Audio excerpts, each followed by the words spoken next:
ભારતની રાષ્ટ્રીય ચળવળો. પ્રસ્તાવના. ભારતના વસવાટ દરમિયાન બ્રિટિશરોએ ભારતની રાજકીય પરિસ્થિતિથી પરિચિત થયા. ભારતની રાજકીય ખટપટો અને આંતરિક નબળાઈનો લાભ ઉઠાવી બ્રિટિશ ઈસ્ટ ઇન્ડિયા કંપનીએ ઈસવીસન 1757માં બંગાળામાં પગ પેસારો કરી ઈસવીસન 1857ના સંગ્રામ સુધીના 100 વર્ષના શાસનકાળ દરમિયાન ભારત પર પોતાનું આધિપત્ય જમાવી દીધું. અંગ્રેજોએ પોતાનું આધિપત્ય જળવાઈ રહે તે માટે દેશમાં મજબૂત વહીવટી માળખાનો ધીરે ધીરે વિકાસ કર્યો. અંગ્રેજોએ સ્થાપેલા વહીવટી માળખા દ્વારા દેશમાં સમાન કાયદા, સમાન વહીવટ અને બ્રિટિશ પ્રણાલિકા અનુસારનું ન્યાયતંત્ર અમલમાં આવ્યું. આમ છતાં ભારતમાં રહેનારા અંગ્રેજોએ ઇંગ્લેન્ડને વધુ લાભ થાય તેવા કાયદા અને વહીવટની સ્થાપના કરી. અંગ્રેજોએ ભારતના ભોગે ઇંગ્લેન્ડને સમૃદ્ધ બનાવી ભારતનું સૌથી વધુ આર્થિક શોષણ કર્યું. 1857નો સંગ્રામ.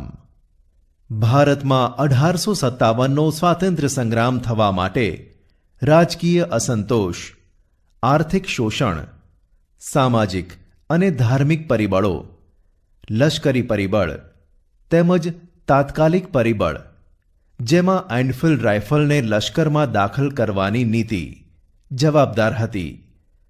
સંગ્રામનો પ્રથમ શહીદ મંગળ પાંડે હતો. આ સંગ્રામમાં નાના સાહેબ, તાત્યા ટોપે, રાજા કુંવરસિંહ, રાણી લક્ષ્મીબાઈ, બહાદુર શાહ ઝફર વગેરે સંગ્રામકારીઓ સામેલ થયા હતા. 1857ના સંગ્રામના ઘણા પરિણામો અને અસરો ઊભી થઈ, જેમાં ભારતમાં કંપની શાસનનો અંત અને બ્રિટિશ તાજના શાસનની શરૂઆત એટલે કે રાણી વિક્ટોરિયાનો ઢંઢેરો વહીવટી, લશ્કરી, સામાજિક, ધાર્મિક નીતિમાં બદલાવ વગેરેનો સમાવેશ કરી શકાય. 1857નો સંગ્રામ નિષ્ફળ જવા માટે નિર્ધારિત સમય કરતાં વહેલી શરૂઆત, કેન્દ્રીય નેતાગીરીની ઉણપ, અપૂરતા અને પછાત શસ્ત્રો, સંગ્રામકારીઓમાં રાષ્ટ્રીય ભાવના કરતાં પોતાના અંગત સ્વાર્થને પ્રાધાન્ય, યોગ્ય અને સંગઠિત નેતૃત્વનો અભાવ જેવા કારણો જવાબદાર હતા, જેનો વિસ્તૃત અભ્યાસ તમે અગાઉના ધોરણમાં કરી ગયા છો. બહિષ્કાર અને સ્વદેશી ચળવળ. ભારતની રાષ્ટ્રીય ચળવળોમાં એ એક મહત્વનો બનાવ હતો. બંગભંગના આંદોલનની સાથે સાથે બહિષ્કાર અને સ્વદેશી ચળવળનો અંગ્રેજોની કૂટનીતિના પરિણામરૂપ ભાગલા પાડો અને રાજ કરોની નીતિને લીધે બહિષ્કાર અને સ્વદેશી ચળવળને વેગ મળ્યો. બ્રિટિશ શાસન સમયે બંગાળ એ સૌથી મોટો પ્રાંત હતો, જેમાં આજના બંગાળ, બિહાર અને ઓરિસ્સાનો સમાવેશ થતો હતો. ભારતના બીજા પ્રદેશો કરતાં બંગાળ રાષ્ટ્રીય ચેતનાનું કેન્દ્રબિંદુ હતું. રાષ્ટ્રીય ચળવળનો વેગ અને વિચાર બંગાળમાંથી મળતો. વળી 1857ના સંગ્રામમાં હિન્દુ અને મુસ્લિમ એક સાથે અંગ્રેજો સામે લડ્યા હતા. તેથી ભાગલા પાડો અને રાજકરોની અંગ્રેજોની કૂટનીતિ દ્વારા કોમવાદને ઉત્તેજન આપવા માટે ભાગલા પાડવામાં આવ્યા હતા. વાઇસરોય કર્ઝન દ્વારા વિશાળ બંગાળ પ્રાંતના વહીવટી કાર્યક્ષમતા લાવવાના બહાના હેઠળ પૂર્વ બંગાળ અને પશ્ચિમ બંગાળ એમ બે ભાગલા પાડ્યા. બંગાળાના ભાગલાનો ઉગ્ર વિરોધ શરૂ થયો. 16 ઓક્ટોબર 1905ના રોજ બંગાળ પ્રાંતના ભાગલાનો અમલ કરાયો. તે દિવસ સમગ્ર બંગાળ પ્રાંતમાં રાષ્ટ્રીય શોક દિન તરીકે મનાવાયો. તે દિવસે તમામ વિદેશી માલનું બહિષ્કારનું આંદોલન અને સ્વદેશી માલના ઉપયોગને ઉત્તેજન આપવાનું એલાન પણ થયું. બંગાળી પ્રજા જ માત્ર નહીં, પરંતુ ભારતના અન્ય લોકો પણ માનવા લાગ્યા કે હિન્દમાં રાષ્ટ્રવાદનો જુવાળ જે જોરશોરથી શરૂ થયો છે તેને રોકવા આ વિભાજન કરાયું છે. તે દિવસે સમગ્ર બંગાળમાં હિન્દુઓ મુસ્લિમોએ એકબીજાને હાથે રાખડી બાંધીને સંગઠન શક્તિના દર્શન કરાવ્યા. આ આંદોલનના મહત્વના 3 લક્ષણો હતા, જેમાં 1. સ્વદેશી અપનાવવું, 2. વિદેશી માલનો બહિષ્કાર કરવો, 3. રાષ્ટ્રીય શિક્ષણ અપનાવવું. સ્વદેશી આંદોલનથી ભારતને ખૂબ લાભ થયો, જ્યારે વિદેશી માલના બહિષ્કારને પરિણામે ઇંગ્લેન્ડના વેપારને મોટો ફટકો પડ્યો. માન્ચેસ્ટરથી આવતું કાપડ બંધ થઈ ગયું. ઇંગ્લેન્ડથી આયાત થતા ખાંડ, બૂટ, સિગારેટ, તમાકુ વગેરેની આયાતો પણ ઘટી અને ભારતમાં બનેલા કાપડનું વેચાણ વધ્યું. સ્વદેશી માલ બનાવવાના કારખાના શરૂ થયા. બંગાળ ઉપરાંત હિન્દના અન્ય પ્રદેશો પંજાબ, ઉત્તર પ્રદેશ, મધ્યપ્રદેશ, મુંબઈ, મદ્રાસ વગેરે પ્રાંતોમાં પણ લડતના પ્રત્યાઘાતો પડ્યા. ગુજરાતમાં પણ સ્વદેશીની લડતનો પડઘો પડ્યો. આનો પડઘો બ્રિટિશ પાર્લામેન્ટમાં જબરદસ્ત પડ્યો અને પાર્લામેન્ટે પુનઃ વિચારણા કરીને માત્ર 6 વર્ષ બાદ ઈસવીસન 1911 બંગાળના ભાગલા રદ કરવા પડ્યા. હિન્દીવાસીઓનો આ એક યાદગાર વિજય હતો. સંગઠન શક્તિનો વિજય હતો. અંગ્રેજ શાસન વિરુદ્ધ જાગૃત થયેલી નવી ચેતનાનો આ નોંધપાત્ર વિજય હતો. મુસ્લિમ લીગ. અંગ્રેજો ભાગલા પાડો અને રાજ કરોની નીતિ અપનાવી હિન્દુ અને મુસ્લિમ વચ્ચે વૈમનસ્ય ઊભું કરવા માંગતા હતા. તે સમયના વાઇસરોય લોર્ડ મિન્ટો અને હિન્દી વજીર મોર્લેએ સાથે મળીને હિન્દના રાષ્ટ્રવાદને કચડી નાખવા યોજના કરી. રાષ્ટ્રીય લડતની તાકાત વધી ગઈ ત્યારે અંગ્રેજોએ ઉપલા વર્ગના મુસ્લિમોની તરફદારી કરવાની શરૂઆત કરી. અલગ મતાધિકાર અને અલગ મતદાર મંડળોની માંગણી કરવા, એક મુસ્લિમ સંગઠનની રચના કરવા મુસ્લિમોના એક જૂથને સમજાવવામાં અંગ્રેજો સફળ રહ્યા. પરિણામે ઈસવીસન 1906માં મુસ્લિમ લીગની સ્થાપના થઈ. આ સંસ્થાની સ્થાપનામાં મુસ્લિમોના ધાર્મિક વડા આગા ખાન, ઢાકાના નવાબ સલીમ ઉલ્લા ખાં, વાઇસરોય મિન્ટો અને તેના ખાનગી મંત્રી ડનલોપ સ્મિથે મહત્વની ભૂમિકા ભજવી હતી. મુસ્લિમો કોંગ્રેસના વાર્ષિક અધિવેશનમાં હાજર ન રહે તે માટે કોંગ્રેસના અધિવેશનના દિવસોએ જ મુસ્લિમ લીગનું વાર્ષિક અધિવેશન ગોઠવવામાં આવતું. આમ અલગ પ્રતિનિધિત્વની માંગણી મુસ્લિમોની નહીં, પરંતુ અંગ્રેજોની નીતિની જ નિપજ હતી. મિન્ટોએ જ મુસ્લિમોને સહયોગી બનાવવાની નીતિની શરૂઆત કરી. તેથી મિન્ટોને કેટલાક લેખકો મુસ્લિમ કોમવાદના પિતા કહે છે. એક ઇતિહાસકાર તો ત્યાં સુધી લખે છે, પાકિસ્તાનના સાચા સર્જક મહમ્મદ અલી ઝીણા કે રહીમતુલ્લા નહીં, પરંતુ લોર્ડ મિન્ટો જ હતા. ત્યારથી જ હિન્દુ મુસ્લિમ સંઘર્ષ વધ્યો અને છેવટે હિન્દના ભાગલામાં પરિણમ્યો. ઉગ્ર ક્રાંતિકારી ચળવળનો ઉદ્ભવ અને વિકાસ. ભારતમાં ક્રાંતિકારી પ્રવૃત્તિની શરૂઆત વાસુદેવ બળવંત ફડકેએ કરી.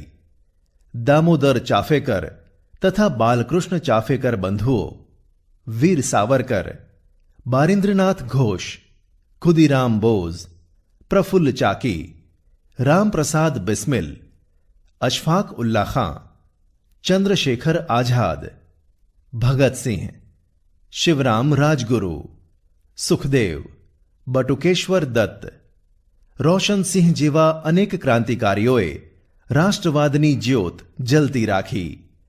શસ્ત્રો બનાવવાથી માંડીને તેના ઉપયોગ સુધીની તાલીમ પામેલા યુવાનોએ અંગ્રેજ સરકારની ઊંઘ હરામ કરી નાખી. ઉગ્ર ક્રાંતિકારી ચળવળો હિન્દુમાં ઉદ્ભવી અને દેશ વિદેશમાં પ્રસરી. તેની પૂર્વ ભૂમિકામાં બંગાળના ભાગલા રદ કરાવવા ચાલેલું આંદોલન, 1907માં સુરતના કોંગ્રેસ અધિવેશનમાં પડેલા જહાલ એટલે કે ઉગ્રવાદી અને મવાળ એટલે કે ઉદારવાદી જૂથ એમ બે ભાગલા અને કોંગ્રેસની માત્ર ઠરાવો, વિનંતીઓ અને આજીજી કરવાની પદ્ધતિનો પ્રબળ વિરોધ જેવા સંજોગો પડેલા છે. લાલ બાલ પાલની ત્રિપુટીએ જહાલવાદી નીતિ અપનાવી હિન્દુ યુવા કાર્યકરોમાં નવું ચૈતન્ય રેડ્યું. હિન્દી રાષ્ટ્રીય કોંગ્રેસની ઢીલી પોચી નીતિને એક જબરદસ્ત નવો જ વળાંક આપ્યો. લોકમાન્ય બાળ ગંગાધર ટિળકે તો ઉગ્ર ભાષામાં જાહેર કર્યું, સ્વરાજ્ય મારો જન્મસિદ્ધ હક છે અને તેને લઈને જ હું જંપીશ, જે આઝાદીના ક્રાંતિકારી લડવૈયાઓનો મંત્ર બની ગયો. ત્યારે ભારતના નવયુવાનોના એક વર્ગે વિદેશી શાસનની ગુલામીમાંથી આઝાદી મેળવવા પ્રયાસો હાથ ધર્યા. ઉગ્ર ક્રાંતિકારી લડતના લડવૈયા માતૃભૂમિની સ્વતંત્રતા માટે હસ્તે મુખે બલિદાનો આપવા તત્પર હતા. તેઓ પ્રાણ આપી શકતા અને આઝાદીની પ્રાપ્તિ માટે બીજાનો પ્રાણ લઈ શકતા હતા. ભારતમાં મહારાષ્ટ્ર, બંગાળ, પંજાબ, બિહાર, ઓરિસ્સા, ગુજરાત, રાજસ્થાન, મદ્રાસ પ્રાંત, ઉત્તર પ્રદેશ અને મધ્ય ભારતમાં ક્રાંતિકારી પ્રવૃત્તિઓ પ્રસરી હતી. આ પ્રવૃત્તિઓમાં મિત્રમેળા સોસાયટી, અભિનવ ભારત સમાજ, અનુશીલન સમિતિ, અંજુમને મુહિલ્લાને વતન, ઇન્ડિયન પેટ્રિયોટ્સ એસોસિએશન, જે પાછળથી ભારત માતા તરીકે જાણીતી થઈ, વગેરે સંસ્થાઓ સ્થાપીને ક્રાંતિકારી પ્રવૃત્તિઓને ભારે વેગ આપ્યો. પ્રથમ તબક્કામાં સંધ્યા, યુગાંતર, નવશક્તિ અને વંદે માતરમ, કેસરી, મરાઠા જેવા વર્તમાનપત્રો અને સામયિકોએ સતત બળ પૂરું પાડ્યું. અલીપુર હત્યાકાંડમાં 34 જેટલા ક્રાંતિકારીઓ પર કેસ ચલાવાયો. હાવડા હત્યાકાંડ તથા ઢાકા હત્યાકાંડના અનેક ક્રાંતિકારીઓની ધરપકડ કરાયેલી. દિલ્હીમાં વાઇસરોય હાર્ડિંજ પર બોમ્બ ફેંકી હત્યા કરવાનો પ્રયાસ. 13 નવેમ્બર 1909ના રોજ અમદાવાદમાં રાયપુર દરવાજા બહાર વાઇસરોય મિન્ટો પર નંખાયેલ બોમ્બ વગેરે બનાવો દ્રષ્ટાંતો રૂપે આપી શકાય. બીજા તબક્કામાં ઈસવીસન 1920થી 42 કાકોરી લૂંટ કેસ, લાહોર હત્યાકાંડ અને કેન્દ્રીય ધારાસભા દિલ્હીમાં બોમ્બ નાખવાના બનાવો બનેલા. આ સઘળી પ્રવૃત્તિઓમાં સહભાગી બનનાર ક્રાંતિકારીઓ વિશે તમે અગાઉના ધોરણમાં શીખી ગયા છો. ગુજરાતમાં ઉગ્ર ક્રાંતિકારી ચળવળ. ગુજરાતમાં સશસ્ત્ર ક્રાંતિની ભૂમિકા તૈયાર કરનાર સર્વપ્રથમ નેતા અરવિંદ ઘોષ હતા, પરંતુ તેઓ પડદા પાછળ હતા. અરવિંદ ઘોષના ભાઈ બારિન્દ્રકુમાર ઘોષ હંમેશા આગળ રહેતા. બારિન્દ્રકુમાર ગુજરાત આવ્યા અને દક્ષિણ ભાગને ખૂંદી વળ્યા.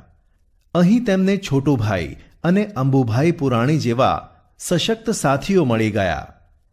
નર્મદા કાંઠે સાકરિયા સ્વામી પણ મળ્યા. આ સ્વામી 1857માં સંગ્રામ સમયે ઝાંસીની રાણી સાથે હતા. બારિન્દ્રકુમારે વડોદરા, ચરોતરનો પ્રદેશ એટલે કે ખેડા, અમદાવાદ, મહેસાણા એમ દરેક સ્થળે મધ્યમ વર્ગના યુવાનોને ક્રાંતિનો રંગ લગાડ્યો. એ સંદર્ભે અમદાવાદમાં રામપુર દરવાજા બહાર વાઇસરોય મિન્ટોની બગી પર બોમ્બ નાખવાનો ક્રાંતિકારી બનાવ બન્યો હતો. અરવિંદ ઘોષે ભવાની મંદિર નામના પુસ્તકમાં ક્રાંતિની યોજના આલેખી. તેનો ગુજરાતી ભાષામાં અનુવાદ પણ કરાયો. ઉપરાંત દક્ષિણા સામયિકમાં તે છપાયેલું.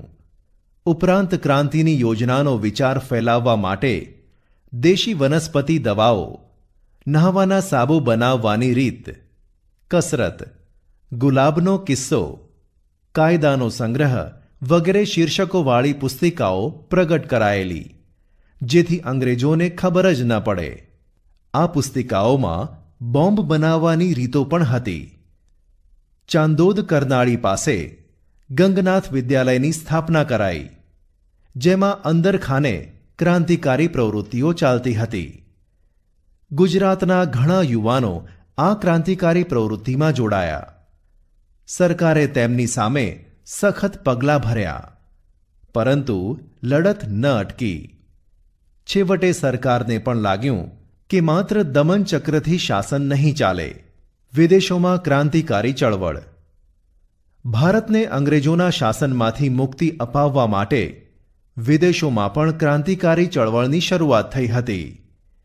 ભારતમાં ઉદ્ભવેલી ઉગ્ર ક્રાંતિકારી પ્રવૃત્તિઓ ભારતની બહાર છેક England, Canada, America, Germany, France, Myanmar એટલે કે Burma, Malaya, Singapore, Afghanistan, Russia વગેરે દેશોમાં પ્રસાર પામી.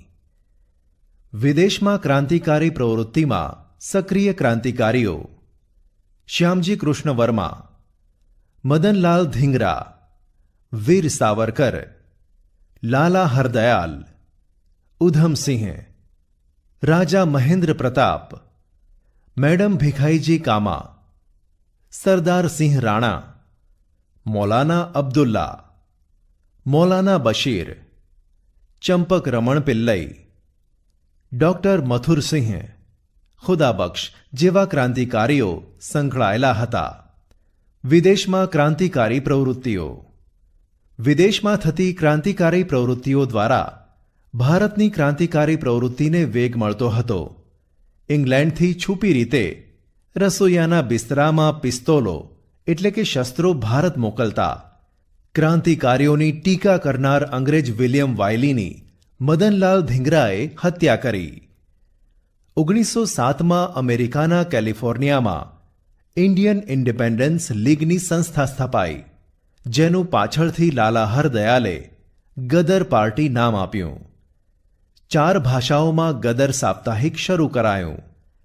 આ પ્રવૃત્તિમાં તારકનાથ દાસ અને કરતારસિંહ પણ જોડાયેલા. જર્મનીમાં ચંપક રમણ પિલ્લઈએ હિન્દ રાષ્ટ્રીય સ્વયંસેવક દળની રચના કરી. ઇરાકને વડુમથક બનાવી ત્યાંથી ભારત ઉપર આક્રમણ કરવાની યોજના ઘડવામાં આવી. જર્મનીના સ્ટુઅર્ટ ગાર્ડ શહેરમાં યોજાયેલી આંતરરાષ્ટ્રીય સમાજવાદી પરિષદમાં સૌ પ્રથમવાર મેડમ કામાએ તૈયાર કરેલો રાષ્ટ્રધ્વજ ફરકાવ્યો. અફઘાનિસ્તાનમાં તો રાજા મહેન્દ્ર પ્રતાપના રાષ્ટ્રીય પ્રમુખ પદે કામ ચલાઉ સ્વતંત્ર સરકારની રચના કરાઈ, જેમાં બરકતુલ્લા, આબિદુલ્લા, મૌલાના બશીર, શમશેરસિંહ, ડોક્ટર મથુરસિંહ વગેરે હતા. આ સરકારે રશિયા, ઈરાન, તુર્કી વગેરેમાંથી મદદ મેળવવા પ્રયાસ કર્યો. તુર્કીના વડા અનવર પાશા અને ગવર્નરને પણ મળેલા. રેશમી રૂમાલ ઉપર લખેલું ગાલિબનામા ષડયંત્ર તમામ મુસ્લિમોએ એકત્રિત સંગઠિત થઈ ખ્રિસ્તીઓની સામે જંગ માંડ્યો એ પકડાઈ ગયું. રાજા મહેન્દ્ર પ્રતાપે પોતાની સહીવાળી સોનાની પટ્ટી રશિયાના ઝારને મોકલાવી, જેમાં ઝારને ઇંગ્લેન્ડ સાથેના સંબંધો તોડી નાખવા જણાવેલું. રશિયાના ક્રાંતિવીર ટ્રોટ્સ્કીએ તો ભારતના ક્રાંતિકારીઓને બધી જ મદદ કરવા વચન આપેલું. બર્મામાં સોહનલાલ પાઠકે અને સિંગાપુરમાં પરમાનંદે ક્રાંતિકારી પ્રવૃત્તિઓ કરી. ઉપરાંત કામાગાટામારુ અને તોશામારુ સ્ટીમરોની ઘટનાએ ક્રાંતિકારીઓને વિદેશોમાં અંગ્રેજો વિરુદ્ધ લાગણી જાગ્રત કરવામાં પ્રેરક બળ પૂરું પાડ્યું. ભારતની રાષ્ટ્રીય અને ઉગ્ર ક્રાંતિકારી ચળવળના ઇતિહાસમાં દેશદાઝથી ભરેલા 18 થી 24 વર્ષની વય ધરાવતા યુવાનો જ હતા. મોતને મુઠ્ઠીમાં લઈ ગમે તેવા સાહસ અને રોમાંચક કાર્યો તેઓ પાર પાડતા અને પકડાઈ જાય તો હસતે મુખે ફાંસીને માચડે ઇન્કલાબ જિંદાબાદ અને વંદે માતરમના ગગનભેદી નારા સાથે ચડી જતા અને એ રીતે મા ભૌમની આઝાદીના ઉમદા ધ્યેયને માટે વીર ગતિ પામતા. તેમણે જે ઊંચી દેશભક્તિ, ત્યાગ અને બલિદાન આપ્યા છે તે યુવા પેઢીને સદીઓ સુધી પ્રેરણા આપ્યા કરશે. મોર્લે મિન્ટો સુધારા 1909. ભાગલા પાડો અને રાજ કરોની નીતિ અપનાવી અંગ્રેજોએ હિન્દુ અને મુસલમાન વચ્ચે કોમી વૈમનસ્ય ઊભું કરવા માટે યોજના ઘડી. આગા ખાનના નેતૃત્વ નીચે મુસ્લિમોનું પ્રતિનિધિત્વ મંડળ વાઇસરોય મિન્ટોને મળ્યું. તે વખતે હિન્દી વજીર મોર્લે હતા. આ સુધારાને મોર્લે મિન્ટો સુધારા કહે છે. ગાંધીજીનું ભારતમાં આગમન. ગાંધીજી દક્ષિણ આફ્રિકામાં રંગભેદ વિરુદ્ધ સત્યાગ્રહની લડત સફળ રીતે લડીને પાછા ફર્યા. તેમના રાજકીય ગુરુ ગોપાલ કૃષ્ણ ગોખલે અને આધ્યાત્મિક ગુરુ શ્રીમદ રાજચંદ્ર પાસેથી પ્રેરણા મેળવી. ગાંધીજીએ ઘણા ખરા ભાગોનો પ્રવાસ કરી હિન્દના જીવનને ઓળખવાનો પ્રયાસ કર્યો. હિન્દુસ્તાનની ગરીબીનું મૂળ અંગ્રેજો દ્વારા થતા શોષણને કારણભૂત ગણી હિન્દમાંથી બ્રિટિશ શાસનને નાબૂદ કરવાના ઉપાયો વિચાર્યા. રોલેટ એક્ટ ઈસવીસન 1919. બ્રિટિશ સરકારે ઇંગ્લેન્ડના કાયદા ખાતાના પ્રધાન રોલેટના અધ્યક્ષપદે રોલેટ એક્ટ ઘડી કાઢ્યો. આ કાયદો ક્રાંતિકારીઓ અને રાષ્ટ્રવાદીઓનું દમન કરવાના ઉદ્દેશથી ઘડાયેલો હતો. વ્યક્તિ સ્વાતંત્ર્ય અને વાણી સ્વાતંત્ર્યને હણી નાખતો આ કાયદો કાળા કાયદા તરીકે ઓળખાયો. આ કાયદા મુજબ કોઈ પણ શંકાસ્પદ વ્યક્તિની ધરપકડ કરી શકાતી અને તેના પર મુકદ્દમો ચલાવ્યા સિવાય દિવસો સુધી જેલમાં પૂરી રાખી શકાતી. જેથી ગાંધીજીએ આને કાળો કાયદો કહ્યો. મોતીલાલ નહેરુના મતે દલીલ, અપીલ અને વકીલાતનો અધિકાર લઈ લેવામાં આવ્યો. આ કાયદાથી બ્રિટિશ સરકારને વિરોધીઓનું દમન કરવાની વિશાળ સત્તા મળી ગઈ. તેથી તેનો નેતાઓ અને પ્રજાએ ઠેર ઠેર વિરોધ કર્યો. સભાઓ, સરઘસો, દેખાવો અને હડતાળોનું તેના વિરોધમાં આયોજન થયું. ગાંધીજીની દિલ્હીમાં સરકારે ધરપકડ કરી. પંજાબમાં ડૉક્ટર સત્યપાલ અને ડૉક્ટર કિચલુની ધરપકડ કરતાં આંદોલન ઉગ્ર થયું. સરકારે દમનનો દોર છૂટો મૂક્યો. જલિયાવાલા બાગનો હત્યાકાંડ 13 એપ્રિલ 1919. પંજાબમાં અમૃતસરમાંથી લોકપ્રિય નેતાઓ ડૉક્ટર સત્યપાલ અને ડૉક્ટર કિચલુની ધરપકડ થઈ. તેના વિરોધમાં વૈશાખીના તહેવારના દિવસે પંજાબના અમૃતસરમાં આવેલા જલિયાવાલા બાગમાં એક સભાનું આયોજન થયું. લશ્કરના સૈનિકોને લઈને જનરલ ઓડોનિલ ડાયર ત્યાં પહોંચી ગયો. કશી જ પૂર્વ ચેતવણી આપ્યા વગર મશીનગનમાંથી ગોળીઓનો વરસાદ નિર્દોષ પ્રજા પર વરસાવ્યો. બાગની ચારે બાજુએ ઊંચી દિવાલો, વચ્ચે અવાવરૂ કૂવો અને બહાર નીકળવાનો સાંકડો એક જ માર્ગ હોવાથી સંખ્યાબંધ લોકો ગોળીબારનો ભોગ બન્યા. સરકારી અહેવાલ મુજબ 379 લોકો માર્યા ગયા અને 1200 ઘવાયા. જ્યારે કોંગ્રેસે નિમેલી તપાસ સમિતિના મતે 1000 માણસો માર્યા ગયેલા. બ્રિટિશ સરકાર વતી તપાસ કરનાર હન્ટર કમિશને જનરલ ડાયરનો બચાવ કર્યો અને અજાણતા થઈ ગયેલી પ્રામાણિક ભૂલ તરીકે ક્ષમ્ય ગણી. બીજી તરફ ડાયર જ્યારે ઇંગ્લેન્ડ પાછો ફર્યો ત્યારે તેનું 2000 પાઉન્ડ તથા તલવાર આપીને સન્માન કરાયું. આથી હિન્દની પ્રજાને જબરજસ્ત આઘાત લાગ્યો. આ અમાનવીય હત્યાકાંડ પછી ગાંધીજીની અંગ્રેજો પરત્વેની રહી સહી શ્રદ્ધા પણ ડગી ગઈ. આ બનાવે સમગ્ર દેશમાં રાષ્ટ્રીય એકતા સ્થાપવામાં મહત્વનો ભાગ ભજવ્યો. અસહકારના ભાવિ આંદોલનની ભૂમિકા પણ આ હત્યાકાંડે પૂરી પાડી. ખિલાફત ચળવળ. પ્રથમ વિશ્વયુદ્ધ દરમિયાન તુર્કી જર્મનીના પક્ષે હતું. તેથી ઇંગ્લેન્ડના વિજય પછી તેની સાથે જે સંધિ કરવામાં આવી હતી તેની શરતો અત્યંત કડક અને અન્યાયી હતી. તુર્કીનો સુલતાન એ વખતે ઇસ્લામ ધર્મના ખલીફા એટલે કે ધાર્મિક વડા હતા. તેણે જે કડક શરતો લદાયેલી તેનો વિરોધ કરીને તેણે હળવી કરવા માટે ભારતમાં જે ચળવળ થઈ તેને ખિલાફત ચળવળ કહેવાય છે. અલીભાઈઓ મૌલાના શૌકત અલી અને મૌલાના મોહમ્મદ અલી આ આંદોલનના મુખ્ય નેતાઓ હતા. હિન્દુ મુસ્લિમ એકતાના ખ્યાલથી ગાંધીજીએ કોંગ્રેસને આ આંદોલનને ટેકો આપવાનો અનુરોધ કર્યો. કોંગ્રેસના ટેકાથી આ આંદોલન વ્યાપક બન્યું. અસહકારનું આંદોલન 1920-23 ડિસેમ્બર 1920માં થયેલા અસહકારના આંદોલનને નાગપુર અધિવેશનમાં બહાલી મળી. કોંગ્રેસે હવે બ્રિટિશ સામ્રાજ્યના નેજા હેઠળ સ્વશાસનને બદલે સ્વરાજ્ય જ જોઈએ એવી બુલંદ માંગણી કરી. હકારાત્મક પાસું આંદોલનના હકારાત્મક પાસામાં હિન્દુ મુસ્લિમ એકતા દ્રઢ બનાવવી, સ્વદેશી ચીજવસ્તુઓનો આગ્રહ રાખવો, ઘેર ઘેર રેંટિયા ફરતા કરવા, ટિળક સ્વરાજ્ય ફંડમાં 1 કરોડ રૂપિયા એકઠા કરવા, ખાદી, અસ્પૃશ્યતા નિવારણ, દારૂબંધી, રાષ્ટ્રીય શિક્ષણનો સમાવેશ થતો હતો.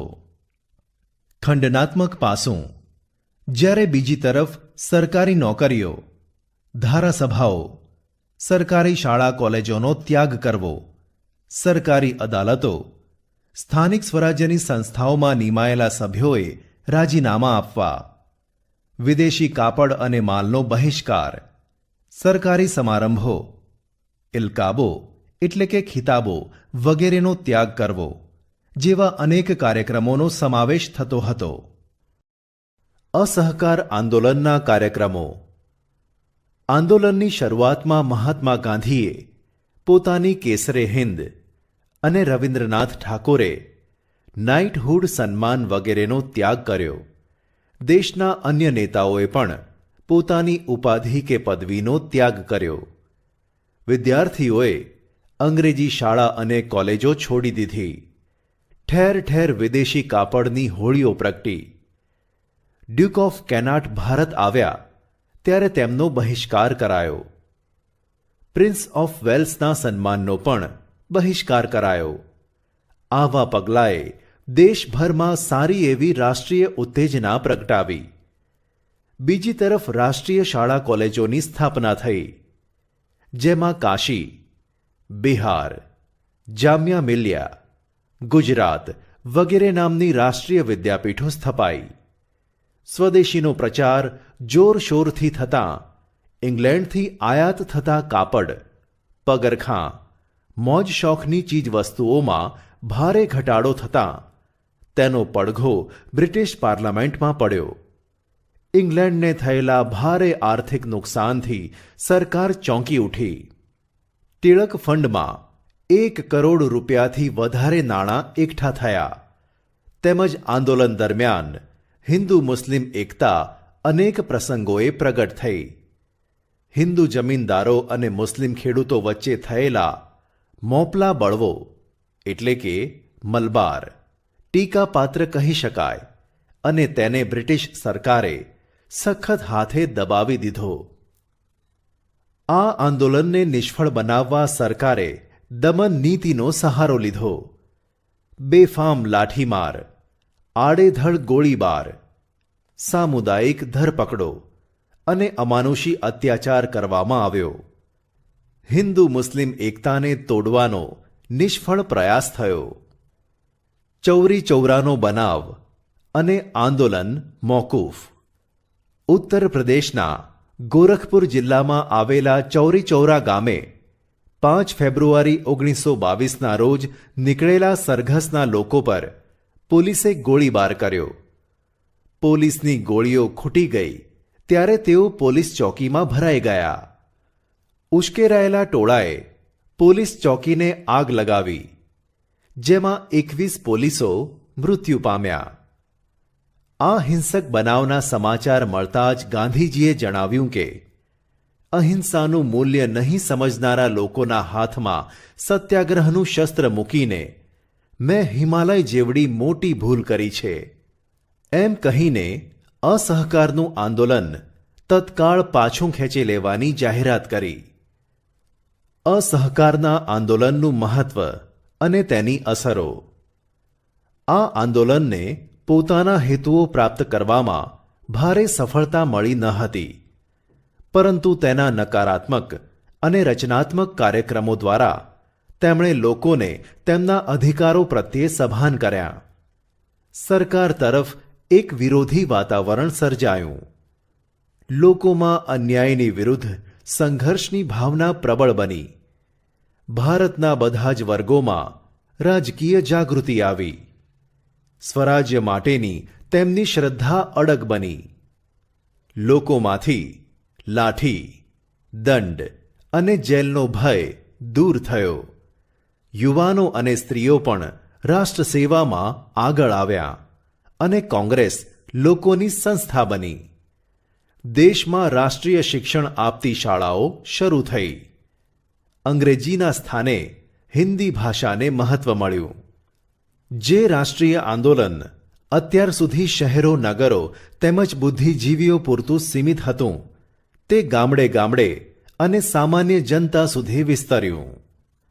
સ્વરાજ્ય પક્ષ. લોકોમાં આવેલી રાજકીય જાગૃતિને ટકાવી રાખવાના હેતુથી અસહકારની લડત મોકૂફી બાદ ચિત્તરંજન દાસ મુનશી અને મોતીલાલ નહેરુએ સ્વરાજ્ય પક્ષની રચના કરી. તેમનો હેતુ ધારાસભાઓમાં પ્રવેશી સરકારની અયોગ્ય નીતિઓનો વિરોધ કરવાનો હતો.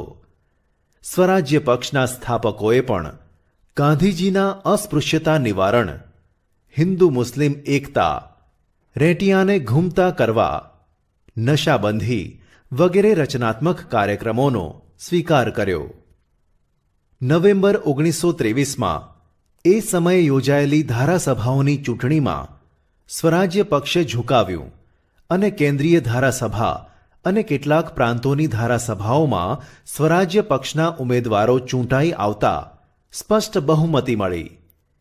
બંગાળ પ્રાંતમાં જોકે બહુમતી ન મળી, છતાં એક મોટા અને મજબૂત પક્ષ તરીકે સ્થાન મેળવી શક્યો. કેન્દ્રીય ધારાસભામાં પક્ષના નેતા તરીકે મોતીલાલ નહેરુ અને બંગાળ પ્રાંતમાં નેતા તરીકે ચિત્તરંજન દાસની વરણી થઈ. સ્વરાજ્ય પક્ષે સરકારી અંદાજપત્રો અને ખરડાઓને નામંજૂર કરી સરકારી અન્યાયી નીતિરીતિનો વિરોધ કર્યો, તેમજ પ્રજાના પ્રશ્નો તરફ સરકારને ધ્યાન આપવાની ફરજ પાડી. સ્વરાજ્ય પક્ષની કામગીરીને કારણે જ સરકારને સાયમન કમિશન 2 વર્ષ વહેલું નીમવું પડ્યું. ધારાસભામાં સ્વરાજ્ય પક્ષે શિસ્તબદ્ધ કામગીરી બજાવી, ઊંચી સંસદીય પ્રણાલીઓ સ્થાપી. ભારતના લોકોમાં લોકશાહી પદ્ધતિએ અને બંધારણીય રીતે શાસન ચલાવવાની ક્ષમતા છે એમ બ્રિટિશ સરકાર સમક્ષ સાબિત કરી બતાવ્યું. આવી સુંદર કામગીરીને પરિણામે હિન્દનો શિક્ષિત વર્ગ સ્વરાજ્ય પક્ષ તરફ આકર્ષાયો. લોકોમાં પણ રાષ્ટ્રીય જાગૃતિનો પુનઃ સંચાર થયો. સ્વરાજ્ય પ્રાપ્તિને વધુ નજીક લાવવામાં આ પક્ષે ખૂબ અગત્યનો ભાગ ભજવ્યો. એ સઘળી બાબતોમાં તેનું મહત્વ અને મૂલ્ય રહેલું છે. જૂન 1925માં ચિત્તરંજન દાસનું અવસાન થતાં સ્વરાજ્ય પક્ષ નબળો પડ્યો. કેટલાક સભ્યો સરકારને સહયોગ આપતા, તો કેટલાકે નેશનલ પાર્ટી નામનો નવો પક્ષ સ્થાપતા સ્વરાજ્ય પક્ષની પ્રતિષ્ઠા ઓસરી ગઈ. તે પછી ચૂંટણીમાં તો મદ્રાસ પ્રાંત સિવાય સર્વત્ર તેના ઉમેદવારોને ભારે પરાજય સાંપડ્યો. જો કે બિપિનચંદ્ર પાલ અને સુરેન્દ્રનાથ બેનર્જીએ તો તેની કામગીરીની આકરી ટીકા પણ કરી.